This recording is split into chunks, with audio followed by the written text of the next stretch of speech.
विराट वेदिका दोनों ही आज खुलकर मीडिया के सामने बैठकर सभी सवालों के जवाब दे रहे थे। विराट की टीम मेंबर भी सभी वही बैठकर बातें कर रहे थे। सभी के बीच हंसी मजाक का माहौल चल रहा था। विराट के सभी क्रू मेंबर भी आज विराट को इतना आराम से बिहेव करता देख सब आश्चर्य कर रहे थे। सभी जानते थे कि विराट ज्यादा देर तक किसी चीज को बर्दाश्त नहीं कर पाता है। फिर आज ये एन सभी के उल्टे सीधे सवालों के जवाब कैसे आराम से दे रहा था। आज इस जगह मूवी से ज्यादा विराट और वेदिका की ही बातें हो रही थी।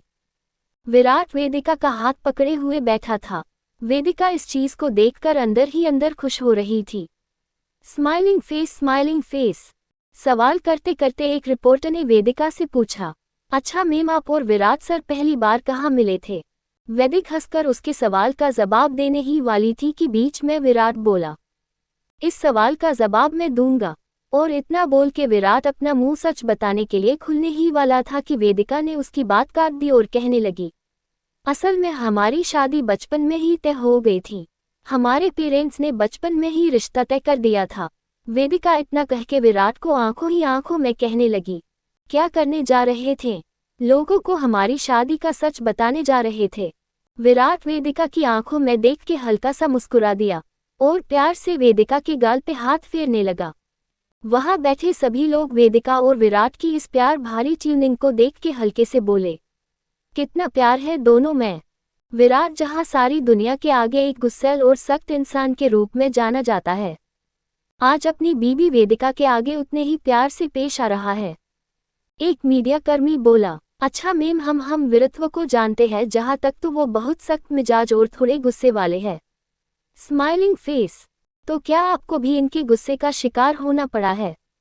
वेदिका ये सवाल सुनकर विराट को देखकर बोली, नहीं, सारी दुनिया भर के लिए ये कुछ भी हो, पर जब ये घर के अंदर होते हैं तो ये एक आम पति की तरह ही रहते हैं। वहाँ ये मेरी बहुत केयर करते हैं और बहुत प्यार से पेश आते हैं।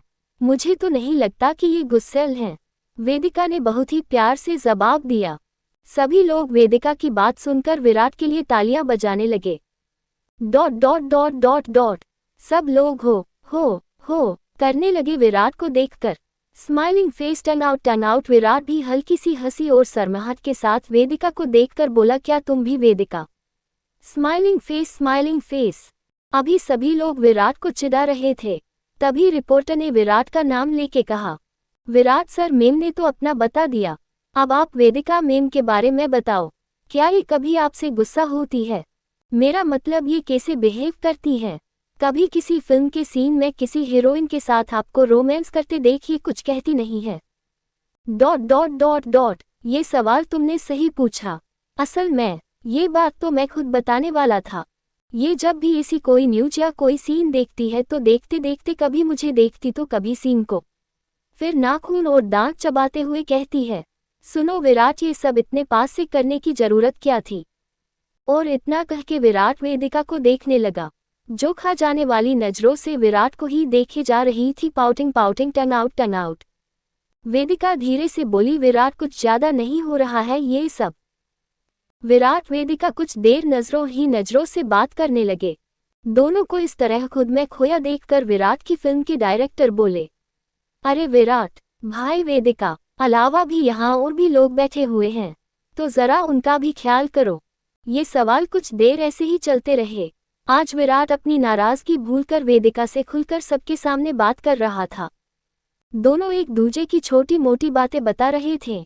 कभी विराट वेदिका चिढ़ाता, कभी वेदिका विराट को। ऐसे ही बहुत टाइम बीत गया था।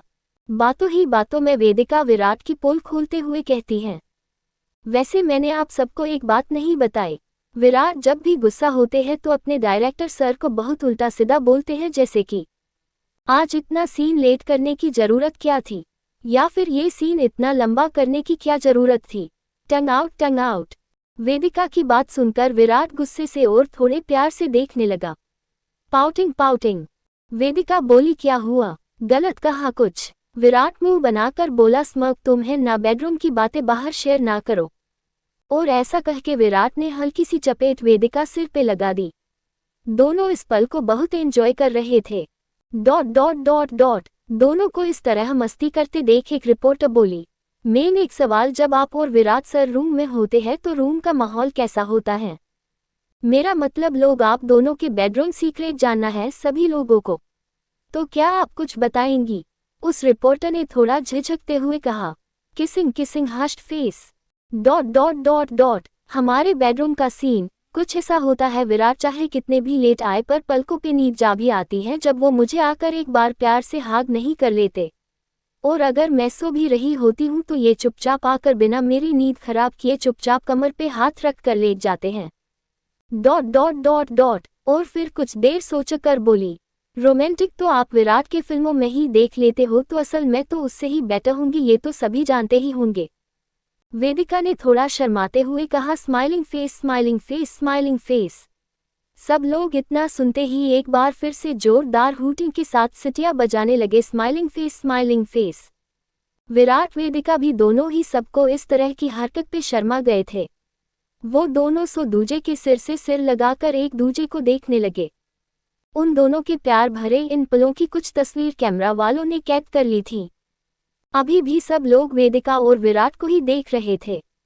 फिर एक रिपोर्टर वापस बोली, वेदिका मैम, हमने सुना है विराट सर आपको प्यार से कांच की गुड़िया कह के बुलाते हैं, क्या ये सच है? और अगर है तो इसके पीछे की वजह क्या है? डॉट। हाँ, आप लोगों ने सही सुना है, ये अक्सर मुझे कांच की गुड़िया ही कहते हैं। और ये क्यों बोलते हैं कांच की गुड़िया, इसकी वजह तो विराट ही बता सकेगा। इतना कह के विराट की ओर देखने लगी। डॉट। विराट कहने लगा, इसको कांच की गुड़िया कहना ही सही है, क्योंकि ये सच में दिल से और शरीर दोनों से ही कांच की तरह है। इसका दिल बहुत साफ है, किसी के लिए कोई पाप नहीं है इसके मन में।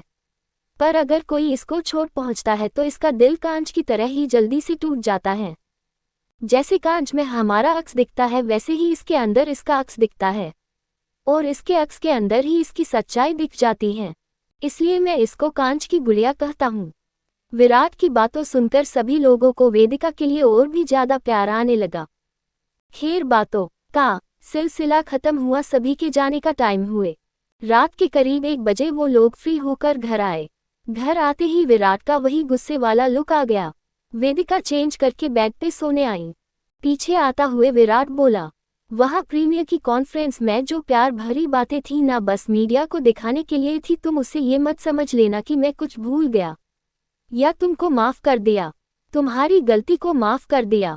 अगर ऐसा सोच रही हो तो बिल्कुल मत सोचना। स्मर्क और ऐसा कह के मुंह बनाकर बोला, मैंने मीडिया वालों के सामने तुम पे फिर से भरोसा किया है, पर इस घर के अंदर तुमको पहले की तरह ट्रीट करना। इतना कह के मुंह बनाकर बोला, स्मर्क। सो जाओ, अब बाकी बातें सुबह होंगी। टंग आउट स्माइलिंग फेस डॉट। वेदिका करवट बदल कर सो गई थी, पर मन ही मन खुद से बोली, रावण कुमार कही कि स्मर्क बिन सिर पैर की अकड़ लिए फिरते हैं। अब नाराजगी दूर हो गई है, पर ये नहीं कि जता देखी अब नाराज नहीं हूँ, पर नहीं उल्टा अभी तो बेफिजूल की अकड़ लेके नाक ऊंची रखनी है। स्मर्क टंग आउट। कोई नहीं, अब खुद आप मुझसे आगे बोलोगे, क्योंकि अब मुझे भी पता है कि तुम नाटक कर रहे हो। अब मैं भी तुम्हारे मजे जरा अच्छे से लूंगी। कोई नहीं, सुबह से ही शुरू करती हूँ सब। स्माइलिंग फेस ऐसा कह के चुपचाप सो गई। स्लीपिंग। 2 दिन बाद होली थी, जिसके बारे में महिरा अपने घर की मेड राधा आंटी से बात कर रही थी और कह रही थी कि ये होली भाभी के साथ हम सब की पहली है, और संजना और सिन्हा अंकल के साथ मोहित की फैमिली, ध्रुव भैया की फैमिली, सभी लोगों के साथ पहली बार होली खेलेंगे। वो सभी लोग घर आने वाले हैं, तो आप सभी को सारे काम समझा देना, बहुत सारे काम है, और 2 दिन बाद ही होली है, तो घर को बहुत अच्छे से सजा देना। और मेरी भाभी, उनकी वजह से ये घर फिर से घर बना है, उनको इस होली थोड़ा सा गिफ्ट हम भी देंगे। वैसे भी सेम और बेबो तो अपनी माँ के साथ होली खेलेंगे, तो आप लोग बहुत अच्छे इंतजाम करना। राधा आंटी सारी बात सुनकर महिरा को निश्चिंत होने को बोल देती हैं। महिरा ने विराट के कहने पे 2 दिन पहले की सभी लोगों को होली पार्टी के बारे में बताने को कह दिया था। बाकी लोगों को विराट ने खुद बताने का सोचा। विराट अपने दोस्तों के साथ साथ इस बार वेदिका के दोस्तों को भी इनवाइट कर रहा था, वो भी वेदिका को बताए बिना। सिन्हा साहब बहुत खुश थे संजना के आने की खुशी में, साथ में उसकी दादी तो उसके आने से पहले ही उसके साथ क्या क्या करना सब सोचने लगी। और दूसरी तरफ ध्रुव और संजना, उन दोनों को एक साथ रहना पड़ रहा था। संजना बेचारी सारे घर का काम करती, हालांकि इस बीच ध्रुव उसकी हेल्प करता था ताकि उसको ज्यादा बुरा फील ना हो और अपनी सजा को सजा ना समझकर अच्छे से सीखे सब। इसलिए ध्रुव ना दिखाते हुए उसकी हेल्प करता, लेकिन फिर भी उन दोनों में लड़ाइयाँ हो ही जाती। कभी खाने में कमी, कभी कुछ, ऐसे ही पूरा दिन निकाल देता। आज शाम को और रुकना था उनको ये, फिर कल उनको वापस से मुंबई के लिए निकलना था।